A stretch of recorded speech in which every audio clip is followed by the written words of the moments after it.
Hello दोस्तों, आज से स्टार्ट करते हैं पॉलिटी की क्लास। पॉलिटी की क्लास बीच में स्टार्ट किए थे, ब्रेक लग गया था। कुछ कारणवश आपके सामने मैं वीडियो नहीं डाल पाया था। ठीक है ना दोस्तों। चलिए, आज आपको जो वीडियो डाल रहे हैं लाइव क्लास में डाल रहे हैं। ऑफलाइन क्लास में जो वीडियो पढ़ाया जा रहा है वही डालते हैं। ठीक है ना, थोड़ा साइड हो जाइए। ठीक है ना, यहाँ बैठ जाओ। हाँ ठीक। चलिए स्टार्ट करते हैं। स्टार्ट किया जाए। ठीक, चलो स्टार्ट करते हैं भाई। आपका एक टॉपिक ले लेते हैं। कौन सा टॉपिक पढ़ाना है? चलो देखते हैं भाई कौन सा टॉपिक है। अच्छा, ये वाला। और टॉपिक का नाम है भैया राष्ट्रपति। टॉपिक का क्या नाम है? राष्ट्रपति। ठीक, क्या टॉपिक का नाम है? राष्ट्रपति। अगर राष्ट्रपति के बारे में जिक्र किया जाए तो इसका कम से कम आपको 2 या 3 वीडियो में अपलोड किया जाएगा, क्योंकि कोई भी टॉपिक अगर बड़ा होता है ना, उसको साइकोलॉजी का रूल होता है, उसको तोड़ के आधा से याद करते हैं। कोशिश करेंगे क्लास में ही याद करा देने के। ठीक, चलिए चलते हैं। अगर राष्ट्रपति के बारे में बात किया जाएगा तो भाग 5 में कहा गया है कि भारत में क्या होगा? राष्ट्रपति होगा ना।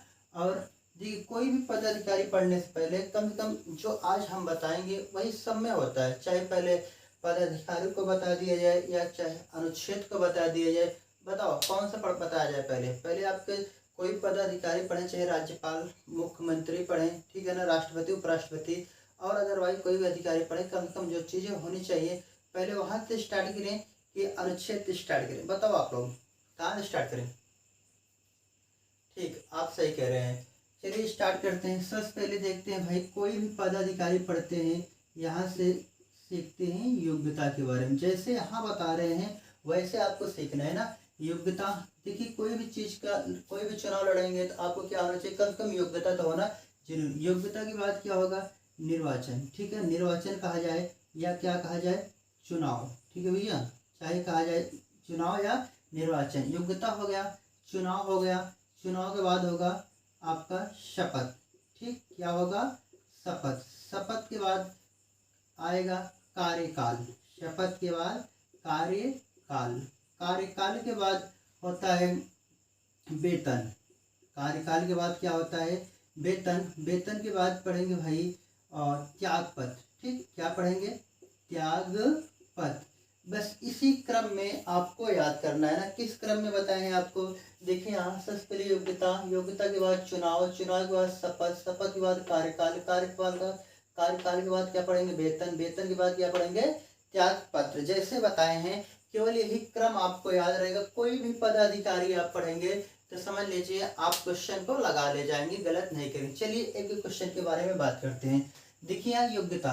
योग्यता में देखिए आम जो योग्यता सबके लिए होती है वही कक्षा छोटी क्लासों में पढ़ के आए होंगे। क्या होना चाहिए? भारत का नागरिक होना चाहिए। बेसिक की बात है ना। क्या होना चाहिए भैया? भारत का नागरिक, भारत का नागरिक होना चाहिए। और बताओ, और कोई अंदाज में तो आप बताइए क्या अंदाज है? भारत का नागरिक होना चाहिए। हाँ सही कह रहे हैं। दूसरा कह रहे हैं भैया कि पागल दिवालिया नहीं होना चाहिए। पागल व दिवालिया नहीं होना चाहिए। पागल व दिवालिया नहीं होना चाहिए। और बताइए, आप बताओ क्या होगा? क्या? हाँ सही कह रहे हैं। कह रहे हैं भैया किसी लाभ के पद पे ना हो। किसी लाभ के पद का ऐसा लाभ और सरकारी लाभ के पद पे नहीं होना चाहिए। ये तो रही बेसिक चीजें जो छोटी क्लासों में सीख के आते हैं ना। अगर इससे आगे बढ़ते हैं, आगे क्या पूछा जा सकता है क्वेश्चन? ये तो अब तो नहीं पूछेगा कि भारत का नागरिक हो, किसी सरकारी पद पे ना हो, पागल व दिवालिया, है ना। देखिए योग्यता की मेन योग्यता के बारे में अगर बात की जाए तो यहाँ से जो होता है योग्यता, इसकी आयु ना, इसकी क्या होनी चाहिए? आयु। अगर इसका आप राष्ट्रपति का चुनाव लड़ रहे हैं तो कम से कम आयु कितनी होनी चाहिए आपकी भैया? 35 वर्ष होनी चाहिए। इतनी तो सबकी होगी। मान लीजिए हमारी भी आयु 35 वर्ष हो गई, क्या मैं राष्ट्रपति का चुनाव लड़ सकता हूँ? लड़ तो सकता हूँ, लेकिन कुछ और योग्यता होनी चाहिए ना। नहीं तो राष्ट्रपति के चुनाव में क्या होगा? बहुत सारे लोग भाग लेंगे। जब बहुत सारे लोग भाग लेंगे राष्ट्रपति के चुनाव में, बहुत सारी भीड़ लग जाएगी ना। भीड़ से बचने के लिए संविधान में कुछ शर्त रखा गया है कम से कम 50 प्रस्तावक होना चाहिए। कितने भैया? 50 प्रस्तावक। और 50 क्या होने चाहिए? अनुमोदक। 50 प्रस्तावक, 50 अनुमोदक होने चाहिए। 50 प्रस्ताव मतलब 50 संसद या विधायक होने चाहिए। आम इंसान के लिए 50 सांसद, 50 विधायक ढूंढना तो बहुत बड़ी बात है। भैया मान लीजिए हमें अगर एक ही विधायक ढूंढना होगा, नहीं ढूंढ पाएंगे, ठीक है ना भैया। तो यही अगर मान लीजिए देखिए किसी लाभ के पद पे नहीं है, हम तो किसी लाभ के पद पे नहीं है और भारत का नागरिक भी है, सही पागल और दिवालिया भी नहीं है, और आय हमारी 35 वर्ष हो चुकी है, क्या मैं राष्ट्रपति का चुनाव लड़ सकता हूँ? नहीं लड़ सकता ना, क्योंकि हमारे पास नहीं, ना तो 50 प्रस्तावक मिलेंगे, ना तो 50 क्या मिलेंगे, अनुमोदक मिलेंगे। और योग्यता आपकी ये हो सकती है भैया कि योग्यता में होंगे, देखिए हाँ योग्यता में बस इतना है, अगर इतना याद है तो समझ लीजिए आपका सही है ना। अगर थोड़े से और देखते हैं योग्यता में, कम से कम 15,000 रुपया, 15,000 रुपया क्या होती है, जमानत राशि, 15,000 रुपया जमानत राशि होती है चुनाव लड़ने के लिए। 15,000 रुपये में अगर कुल पड़े मत का 1/6 मत अगर आप चुनाव में मत नहीं प्राप्त करते हैं, तो जो आपको 15,000 रुपया जमानत राशि लगी है वो क्या हो जाएगी, आपकी जब्त हो जाएगी। कहने मतलब जो आप 15,000 रुपये चुनाव में लगाए हैं आपको नहीं मिलेगा। तो पहला पॉइंट आपको शायद क्लियर हो गया होगा सब लोगों का ना। यही आपकी योग्यता के बारे में, इतनी सारी योग्यताएं होनी चाहिए कम से कम। क्लियर है, आगे बढ़ जाए, चलो ठीक है आगे बढ़ते हैं चुनाव के बारे में। अगर इस चुनाव के बारे में बात कर दें तो चुनाव में क्या होता है, चुनाव की रीत होती है यार, क्या होती है, चुनाव की का नियम होता है, रीत होती है। एक रीत होती है एकल, क्या होता है भैया, एकल संक्रमणी अनुपातिक पद्धति। किस रीत से इनका चुनाव होता है, एकल संक्रमणी अनुपातिक पद्धति से इनका क्या होता है, राष्ट्रपति का चुनाव होता है। और अप्रत्यक्ष रूप से होता है, किस रूप से होता है चुनाव इनका, अप्रत्यक्ष रूप से, अप्रत्यक्ष रूप से इनका क्या होता है भैया चुनाव। अप्रत्यक्ष रूप क्या होता है, जिसमें आम जनता भाग नहीं लेती है किसी भी चुनाव में, तो चुनाव क्या होता है अप्रत्यक्ष। जैसे राष्ट्रपति के चुनाव में हम आप भाग नहीं लेते हैं, हमारे आपके द्वारा चुने गए सदस्य भाग लेते हैं ना, उसे क्या कहते हैं, अप्रत्यक्ष चुनाव। जिसमें हम आप भाग लेते हैं उस चुनाव क्या कहते हैं, प्रत्यक्ष चुनाव। शायद आपको समझ में आ गया होगा प्रत्यक्ष क्या होता है और अप्रत्यक्ष क्या होता है। क्लियर है, ठीक आगे बढ़ते हैं। देखो यहाँ चुनाव के बारे में क्या होगा, अगर चुनाव के पूछ लेगा कौन सी रीत होती है, एकल संक्रमण अनुपातिक पद्धति के अनुसार इनका क्या होता है चुनाव होता है। और कैसे होता है, अप्रत्यक्ष चुनाव होता है। अगर इनके चुनाव में बात की जाए भाग कौन लेते हुए, इनके चुनाव में भाग लेते हैं लोकसभा प्लस राज्यसभा प्लस विधानसभा, ठीक है ना, क्या होता है लोकसभा प्लस राज्यसभा प्लस विधानसभा प्लस दिल्ली प्लस पांडुचेरी के सदस्य ना, लोकसभा प्लस राज्यसभा प्लस विधानसभा, इतने सदस्य जो होते हैं निर्वाचित सदस्य, कहने मतलब लोकसभा प्लस विधानसभा प्लस राज्यसभा के निर्वाचित सदस्य क्या होते हैं, राष्ट्रपति के चुनाव में भाग लेते हैं। प्लस दिल्ली और पांडिचेरी के विधानसभाओं के सदस्य भाग लेते हैं। ये बात आपको याद होना चाहिए। चलिए कार्यकाल के पास पहुंचते हैं। अगर कार्यकाल पूछा जाएगा, राष्ट्रपति का कार्यकाल कितना होता है, 5 वर्ष होता है कार्यकाल। ये रही बात बेसिक चीज कार्यकाल।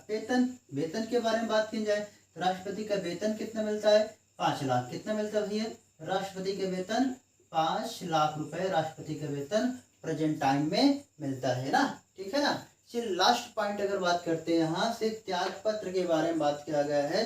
त्याग पत्र से पहले तो आपका क्या था भैया, शपथ था, एक मिस हो गया था। अगर शपथ के बारे में बात करते हैं, राष्ट्रपति को शपथ कौन दिलाएगा, शपथ सदैव कौन दिलाता है, जो ऊपर वाला अधिकारी होता है वही, जो राष्ट्रपति से बड़ा कौन होता है, सर्वोच्च न्यायालय के न्यायाधीश ना, सर्वोच्च न्यायालय के मुख्य न्यायाधीश सर्वोच्च न्यायालय के शपथ दिलाएंगे। सर्वोच्च न्यायालय के मुख्य न्यायाधीश राष्ट्रपति को क्या दिलाते हैं, शपथ दिलाते हैं। चलिए अगर यहाँ तक क्लियर हो गया हो तो आगे बढ़ा जाए। डस्टर कर दे रहे हैं, ठीक। हाँ आगे आपको बताते हैं भैया त्याग पत्र। राष्ट्रपति त्याग पत्र किसको देता है, राष्ट्रपति त्याग पत्र दे देता है उपराष्ट्रपति को। अगर आपसे बोल दिया जाए उपराष्ट्रपति किसको त्याग पत्र देता है, उपराष्ट्रपति त्याग पत्र दे देता है राष्ट्रपति को। राष्ट्रपति त्याग पत्र देता है उपराष्ट्रपति को, उपराष्ट्रपति त्याग पत्र किसको देता है, राष्ट्रपति को। चलिए इतना आपको याद कराते हैं फिर आगे बढ़ते हैं, ठीक। इतना याद कराते हैं भाई, फिर आगे बढ़ते हैं। चलिए इतना याद कराते हैं फिर आगे बढ़ते हैं, फिर अनुच्छेद के बारे में बात करते हैं। चलिए देखिए क्या बोला गया है? राष्ट्रपति। राष्ट्रपति भाग कितने में है? भाग 5 में। क्या है? राष्ट्रपति। राष्ट्रपति के सबसे पहले क्या पड़े? योग्यता। योग्यता कितनी होनी चाहिए? कम से कम इसकी आयु क्या होनी चाहिए? 35 वर्ष इसकी आयु होनी चाहिए, ठीक है ना। अगर 35 वर्ष से कम इसकी आयु है तो राष्ट्रपति के चुनाव में कोई व्यक्ति भाग नहीं ले सकता है। और क्या बताए थे? पागल दिवालिया नहीं होना चाहिए और किसी सरकारी पद पे नहीं होना चाहिए, और बेसिक सी बात क्या है? भारत का नागरिक होना चाहिए। ये रही बात योग्यता के बारे में। दूसरा क्या होता है?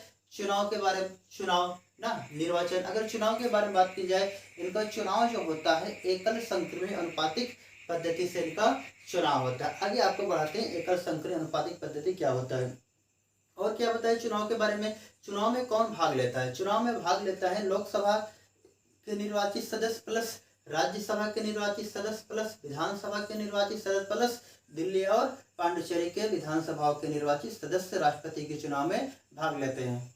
क्या बोल रहे हैं?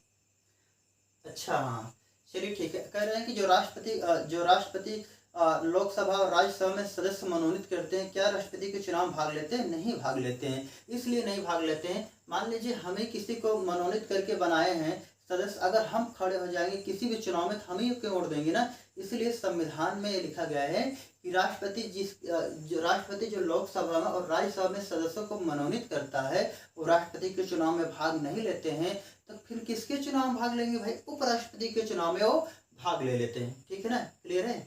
ठीक। और त्याग पत्र के बारे में क्या बताए थे? त्याग पत्र क्या? राष्ट्रपति त्याग पत्र किसको दे देगा भाई? राष्ट्रपति त्याग पत्र दे देता है उपराष्ट्रपति को, उपराष्ट्रपति त्याग पत्र किसको दे देता है? राष्ट्रपति को। तो राष्ट्रपति को शपथ कौन दिलाता है? राष्ट्रपति को शपथ दिलाता है बड़ा वाला सदैव शपथ दिलाता है सर्वोच्च न्यायालय के मुख्य न्यायाधीश। राष्ट्रपति क्या दिलाता है?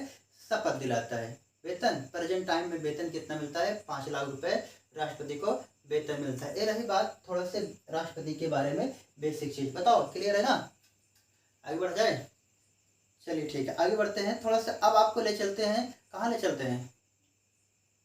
चांद के पार नहीं यार, ले चलते हैं आपको यहाँ, ले चलते हैं अनुच्छेद के बारे में। अनुच्छेद आपको याद कराते हैं। मेन आपका क्या होता है? अनुच्छेद ही होता है। चलिए अनुच्छेद बताते हैं। हाँ, द्वित मतगणना, वही एकल संख्या अनुपातिक द्वित मतगणना हुई थी यार बीबी गिरी के समय। हाँ, बीबी गिरी जीत गए थे। राष्ट्रपति के चुनाव में कम से कम 50% वोट पाना अनिवार्य है। अगर 50% नहीं पाए तो समझ लीजिए कि चुनाव का रिजल्ट नहीं आया है। एक कंडीशन ऐसे हो गया था। द्वित मतगणना में बीबी गिरी जीते थे। ठीक, चलिए आगे बढ़ते हैं अनुच्छेद के बारे में। अनुच्छेद देखिए, यहाँ अनुच्छेद क्या लिख रहे हैं? 52। अनुच्छेद 52, अनुच्छेद 53, अनुच्छेद 54, अनुच्छेद 55, अनुच्छेद 56 यहाँ लिख देते हैं। ठीक, अनुच्छेद 57, अनुच्छेद 58, अनुच्छेद 59, अनुच्छेद 60, अनुच्छेद 61, अनुच्छेद 62, अनुच्छेद क्या लिख देते हैं? 63। चलिए 60 तक लेते हैं क्योंकि 63 में क्या हो जाएंगे? उपराष्ट्रपति। बस अनुच्छेद 52 से लेके अगर आपको 62 तक याद है समझ लीजिए आपका राष्ट्रपति क्या है? क्लियर है ना? हाँ ठीक है। चलो आपको बताते हैं भाई अनुच्छेद 52। अनुच्छेद 52 में क्या है? भारत में एक राष्ट्रपति होगा। क्या है? भारत में एक राष्ट्रपति होगा। क्या बताए भैया? भारत में क्या होगा? राष्ट्रपति होगा। बेसिक सी चीज है अनुच्छेद पर। अगर दिखाई नहीं दे रहा है, सुनाई तो दे रहा है ना? शायद वीडियो नहीं बन पा रहा है। चलो बहुत, इतना ही बहुत है यार। बस आप लोग तो देख रहे हैं ना, जो यहाँ ऑफलाइन में बैठे हैं आप लोग देख रहे हैं ना, बहुत है। अगर आप लोग देख रहे हैं, बच्चे हमारे ऑनलाइन वाले हमारी आवाज़ सुन के वो लोग समझ जाएंगे। आप लोग टेंशन मत लो, ठीक है ना? क्या बोले हैं? अनुच्छेद 52 में भारत में एक राष्ट्रपति होगा। कहने मतलब भारत के राष्ट्रपति के बारे में जिक्र किया गया है अनुच्छेद 52 में। अब आइए आपको कैसे अनुच्छेद याद कराते हैं। पहले आपको मेन पॉइंट याद कराते हैं। कैसे? चलिए पकड़ते हैं। अनुच्छेद 60, अनुच्छेद 60, 7 से 60, 7 से क्या हो गया? शपथ। ठीक है भैया, 7 से 60, 7 से क्या हो गया? शपथ। कहने मतलब अनुच्छेद 60 में क्या है? अनुच्छेद 60 में राष्ट्रपति का शपथ। राष्ट्रपति का शपथ कौन दिलाता है? अभी आपके बारे में जिक्र किए थे। कौन दिलाते हैं भैया राष्ट्रपति का शपथ? राष्ट्रपति का शपथ दिलाता है इससे बड़ा सर्वोच्च न्यायालय के मुख्य न्यायाधीश। 60 में क्या है? राष्ट्रपति का शपथ। ठीक, 61 में क्या है भैया? महाभियोग। क्या है? महाभियोग। महाभियोग वेरी आपका इंपॉर्टेंट है। 61 में क्या है? महाभियोग। महाभियोग क्या होता है? महाभियोग एक प्रक्रिया होती है राष्ट्रपति को हटाने के लिए। महाभियोग क्या होती है? प्रक्रिया होती है। तो चलिए इस प्रक्रिया के बारे में बात करते हैं। महाभियोग अगर राष्ट्रपति के ऊपर लगाना होगा तो अभी तक किसी के ऊपर लगा नहीं है ना। देखिए महाभियोग कैसे लगाते हैं, जैसे आपके देश का राष्ट्रपति किसी विदेशी राष्ट्रपति या प्रधानमंत्री या किसी को कहने पर अगर वो चलने रहेगा, उसके ऊपर महाभियोग लगाया जा सकता है या लगा दिया जाता है। और बात करें दूसरा पॉइंट, अगर वो संविधान का अतिक्रमण करता है, क्या बताएं, अगर वह संविधान का अतिक्रमण करता है, संविधान का पालन नहीं करता है, तो उसके ऊपर क्या लगा दिया जाएगा? महाभियोग लगा दिया जाएगा।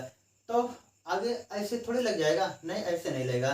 कारण क्या होता है, जैसे कि मान लीजिए हम ही राष्ट्रपति है ना, आप हमारे ऊपर महाभियोग लगा रहे हैं। आप कह रहे हैं कि सर आप संविधान का पालन नहीं कर रहे हैं, आप जो है विदेशी शक्तियां, कहने मतलब भारत के बाहर रहने वाले राष्ट्रपति प्रधानमंत्री के कहने पे चल रहे हैं, हम आपके ऊपर महाभियोग लगा के आप अपना पद रिक्त कर दीजिए। हम कहेंगे सर हमें मौका दीजिए, मौका देंगे अपनी बात सिद्ध करने के लिए। कम से कम 14 दिन पहले इनको जानकारी दिया जाता है राष्ट्रपति को कि आपके ऊपर महाभियोग लगाया जा रहा है। आपको आप अपना कुछ बात जो है आप अपनी शर्त रख सकते हैं, अपनी सफाई बतला सकते हैं कि हम संविधान का पालन कर रहे हैं, संविधान का विदेशी शक्तियों के अधीन नहीं है, आप अपनी बात रख सकते हैं। लेकिन 1/4 यही 14 जैसे था, 1/4 के 1/4 सदस्य के अनुसार इनके ऊपर महाभियोग लगाया जाता है हस्ताक्षर करके। लेकिन यही अगर बात कीजिए लोकसभा और राज्यसभा में, लोकसभा और राज्यसभा में 2/3 सदस्य, दोनों में, चाहे लोकसभा में 2/3 सदस्य या राज्यसभा में 2/3 सदस्य अगर हस्ताक्षर कर देंगे तो राष्ट्रपति के ऊपर क्या हो जाएगा?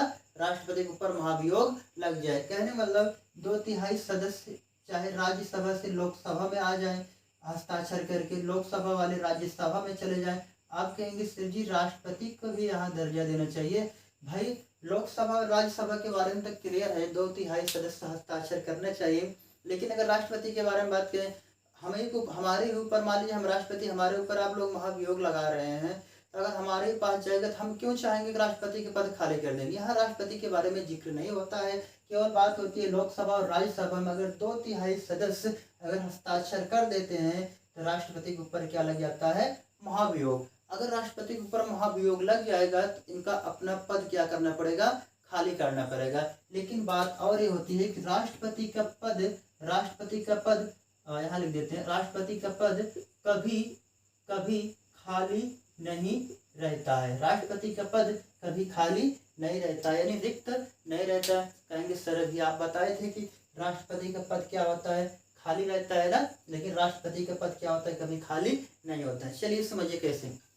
मान लीजिए अभी हम राष्ट्रपति हैं, आप ये हमारे ऊपर महाभियोग लगा दीजिए, हम अपना कार्यकाल, माना कि कार्यकाल पूरा कर चुके हैं। कार्यकाल पूरा करने के बाद क्या होता है भाई कि हम अपना पद छोड़ दें, ठीक है ना, ये होता है जब चुनाव हो गया। लेकिन राष्ट्रपति के चुनाव में क्या होता है? पूरे संविधान में यही लिखा गया है राष्ट्रपति का पद कभी खाली नहीं रहता है। क्यों नहीं रहता है? क्योंकि जब तक अगला राष्ट्रपति, माना कि चुनाव हम हार भी गए हैं, अगला राष्ट्रपति चुनाव जीत गया है, जब तक वो पद ग्रहण नहीं कर लेगा तब तक हमें जो राष्ट्रपति, मान लीजिए जब हमें जितना पैसा सुख सुविधा मिल रही, इतनी पावर है, तब तक हमारे अंदर रहेगा। इसीलिए कहा गया है कि राष्ट्रपति का पद कभी खाली नहीं रहता है। ठीक है, ये बात आप लोग याद कर लेना। चलिए जब महाभियोग लग गया है तो अनुच्छेद 62 के पास चलते हैं। महाभियोग लग गया है, महाभियोग, यहाँ है पद रिक्त, ठीक है ना, क्या भैया? पद रिक्त। अभी आप बताए थे सर खाली ही नहीं रहता, यहाँ बताए हैं पद रिक्त। मतलब जब यहाँ महाभियोग लग गया है, इनके स्थान पर कोई दूसरा राष्ट्रपति आएगा या क्या आएगा भैया? चुनाव होगा। लेकिन चुनाव कब होगा? 6 माह के अंदर। 6 माह के अंदर क्या हो जाना चाहिए भाई? चुनाव हो जाना चाहिए। चुनाव क्या हो जाना चाहिए? हो जाना है। ठीक, आपको 60 बता दिए, 61 बता दिए, अनुच्छेद क्या बता दिए? 62 बता दीजिए। चलिए आगे बढ़ते हैं। अनुच्छेद 59। देखिए यहाँ शपथ लेने से पहले आपकी क्या होनी चाहिए? शर्तें ना। शपथ लेने से पहले आप भाई शर्तें लिए होंगे कि मेरी यही शर्त है, कि मेरी मांग यही है, अगर आप हमारी मांग पूरा करते हैं, हमारी शर्त यही है, तभी हम क्या लेंगे, शपथ लेंगे। इससे क्लियर ये हो गया कि अनुच्छेद 59 यानी 59 में क्या है, शर्तें, राष्ट्रपति की शर्तें। अगर आपके 59 में शर्तें हैं तो आपके अंदर कुछ योग्यता होनी चाहिए ना, क्या होनी चाहिए भैया, योग्यता। अगर आपके अंदर योग्यता नहीं है तो आप अपनी शर्त नहीं रख सकते। अगर आप अपनी शर्त रखेंगे ही तो आपकी शर्त क्या होगा, पूरी नहीं होगा। ऐसे याद करेंगे भाई, अनुच्छेद 59 में शर्तें था, अनुच्छेद 58 में क्या है, योग्यता। ठीक, यहाँ तक याद हो गया। चलिए यहाँ याद कराते हैं आपको 57 में है पुनः निर्वाचन। क्या होता है भैया, पुनः निर्वाचन। 57 में क्या है, पुनः निर्वाचन। ठीक, याद रहेगा। 57 में क्या है, पुनः निर्वाचन। पुनः निर्वाचन से मतलब ये हुआ, भारत का राष्ट्रपति एक व्यक्ति जितनी भी बार चाहे उतनी बार चुनाव लड़ सकता है। ठीक है ना, 35 साल का अगर हो गया, कितनी भी बार चाहे वो चुनाव लड़ सकता है। अगर भारत का राष्ट्रपति एक बार चुनाव जीत गया है, दोबारा भी चुनाव अगर लड़ेगा, जीत जाए, दोबारा भी बन सकता है, तिबारा लड़े, तिबारा जीत जाए, तिबारा बन सकता है। ऐसे बीच में गैप दे के चुनाव मान लीजिए हार गया, फिर लड़ता है, फिर जीत जाता है, फिर कहने में भारत का राष्ट्रपति, भारत के व्यक्ति कितनी भी बार चाहे वो राष्ट्रपति को चुनाव लड़ सकता है। लेकिन अमेरिका का, दुनिया का मात्र एक ऐसा देश है अमेरिका, अमेरिका में मात्र राष्ट्रपति 2 बार से ज्यादा चुनाव नहीं लड़ सकता है। ठीक है भैया, ये बात आप लोग ध्यान देना और नोट में लिख लीजिएगा। ठीक है ना, दिखा रहा है ना, बात तो समझ में आ रही है। हाँ, बस आप लोग लिखते जाइए, हमारी आवाज़ सुनते जाइए। यहाँ कहाँ लिख रहे हैं, कहाँ बता रहे हैं, आप लोग इस पर ज़्यादा गौर मत करिए, केवल आप लोग सुन रहे हैं, अपने हिसाब से लिखते जाइए। दोबारा यहाँ से रिकैप करा देते हैं, टेंशन मत लीजिए, आपको क्लास में याद ही करा के भेजेंगे। आपको तो याद हो गया होगा ना। ठीक है भाई, ऐसे पढ़ते रहो। चलिए यहाँ जब 57 में क्या हो गया, पुनः निर्वाचन, पहुँचते यहाँ 50 देखिए 5-6, तो 5-6 मतलब यहाँ कार्यकाल। अनुच्छेद 56 में क्या है भैया, कार्यकाल। कार्यकाल कितने साल का होता है, राष्ट्रपति का 5 साल के लिए राष्ट्रपति क्या होता है, कार्यकाल होता है। 57 में क्या, सॉरी 56 में क्या है, कार्यकाल। सही है। आगे देखते हैं 54 और 55 दोनों सेम बात। 54 और 55, अगर 54 और 55 के बारे में बात करें, यहाँ निर्वाचन मंडल है। क्या भैया, निर्वाचन मंडल। यहाँ क्या है, निर्वाचन की रीत है। कहने मतलब एक चुनाव से संबंधित है। 44 और 55, 44 में क्या है, निर्वाचन मंडल है, 45 में क्या है, निर्वाचन की रीत है। क्लियर, आगे बढ़ते हैं। आगे देखिए 53 के बारे में बात करते हैं। राष्ट्रपति, कार्यपालिका की शक्ति राष्ट्रपति के हाथों में निहित हो। कहने मतलब कार्यपालिका की शक्ति राष्ट्रपति के हाथों में क्या होगी, निहित होगी। अनुच्छेद क्या कहता है, अनुच्छेद 53 और अनुच्छेद 52 आपसे क्या कहते हैं, भारत में क्या होगा, राष्ट्रपति होगा। ये रही बात, बेसिक चीजें, बेसिक लगभग आपको क्लियर करा चुके हैं। मेन आपका अनुच्छेद होता है। अनुच्छेद अगर आपको याद हो गया, समझ लीजिए राष्ट्रपति से क्वेश्चन अगर जो आएगा आप बना ले जाएंगे। एक क्लास और आपका राष्ट्रपति का लेते हैं, ठीक है ना, उसके बाद क्या होगा, लगभग 2 क्लास में राष्ट्रपति आपका क्लियर करा देंगे। चलिए क्या कर रहे हो, अच्छा दोबारा, ठीक, दोबारा चलिए, जेकर आप कह रहे हैं दोबारा ऐसे बता दे रहे हैं, ठीक है ना। सुनिए, देखिए सबसे पहले अनुच्छेद याद कराए ना, वो तो याद हो गया है। अनुच्छेद में याद कराते हैं अनुच्छेद 52। अनुच्छेद 52 क्या कहते हैं, भारत में क्या होगा, राष्ट्रपति होगा। भारत के राष्ट्रपति के बारे में बात की गया, अनुच्छेद 52। चलिए अनुच्छेद 53, अनुच्छेद 53 क्या कहता है आपसे कि संघ यानी संघ या कार्यपालिका की शक्ति राष्ट्रपति के हाथों में क्या होगा, निहित होगा। ठीक है ना। हाँ, मंत्रि परिषद की सलाह पर वो काम करेगा, शक्ति भले उसके अंदर पूरा है। हाँ, उसका अध्यक्ष पीएम होता है, प्रधानमंत्री। मंत्रि परिषद का अध्यक्ष कौन होता है, पीएम होता है। हाँ, जो मंत्रि परिषद कहेगा वही राष्ट्रपति करेगा, भले उसके अंदर शक्तियां हैं। ठीक है ना। हाँ, राष्ट्रपति सलाह दे सकता है प्रधानमंत्री को, लेकिन बात मानने से बाध्य नहीं कर सकता है। सही है। लेकिन जो प्रधानमंत्री है, जो बात कहेगा राष्ट्रपति को, प्रधानमंत्री की बात मानने के लिए राष्ट्रपति क्या है, बाध्य है। अब राष्ट्रपति क्या होता है, भारत का प्रथम नागरिक होता है। राइट। चलिए आगे बढ़ते हैं। अनुच्छेद 54, अनुच्छेद 54 में कहा है अनुच्छेद 54 में कहा है कि राष्ट्रपति के निर्वाचन का रीत के बारे में कहा है।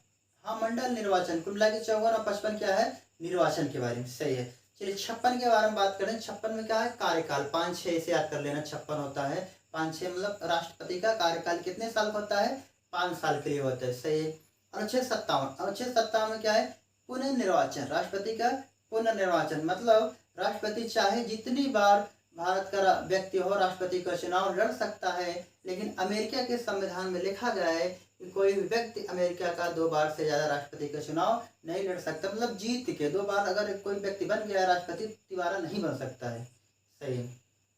चलिए आगे 58 में क्या होता है भैया, 58 में आप क्या है, योग्यता ना, राष्ट्रपति की योग्यता होनी चाहिए। योग्यता में जैसे भारत का नागरिक हो, ना पागल दिवालिया ना हो, किसी सरकारी पद पे ना, 50 प्रस्तावक कम से कम होना चाहिए, 50 अनुमोदक होना चाहिए, 15,000 रुपये जमानत राशि, कुल परिमत का अगर 1/6 मत नहीं पाता है तो उसकी जमानत क्या हो जाएगी, जब्त हो जाएगी। सही है। चलिए 59 में क्या है, शर्तें, शर्तें में क्या है, राष्ट्रपति का वेतन वेतन के बारे में बात की गई है, शर्तें। सही है। 60 में शपथ ना, 60 में क्या है, शपथ, राष्ट्रपति का शपथ, शपथ कौन दिलाता है, अभी तो लिखा है जो बड़ा अधिकारी होगा वही शपथ दिलाएगा, जो राष्ट्रपति से बड़ा होगा। सर्वोच्च न्यायालय के न्यायाधीश क्या है, राष्ट्रपति से बड़े हैं, इसीलिए राष्ट्रपति का शपथ ही दिलाएंगे। 61 में महाभियोग, महाभियोग एक प्रक्रिया होती है राष्ट्रपति के पद को हटाने के लिए, राष्ट्रपति की एक महाभियोग प्रक्रिया होती है जिससे वह संविधान का अतिक्रमण कर रहा है, संविधान का पालन नहीं कर रहा है। हाँ सही है। 61 बता रहे हैं महाभियोग। 62 में क्या है, पद रिक्त है। तो 63 में पहुंच जाते हैं तो यहाँ से उपराष्ट्रपति के बारे में आ जाता है। क्लियर है ना। तो आज आप लोगों को जो कुछ बताया लगभग बेसिक आपका क्लियर करा दिए हैं। बेसिक से ही क्वेश्चन बनता है। बेसिक अगर आपका मजबूत रहेगा लगभग यूपी प्योर पेट के लेवल के यहाँ तक आपको पढ़ा दिए हैं। आगे बढ़ते हैं, आपको लेवल को हाई लेवल तक जीएस पढ़ाएंगे, टेंशन मत लीजिए। बंद कर दो वहाँ से, चलिए हम ही बंद कर दे रहे हैं।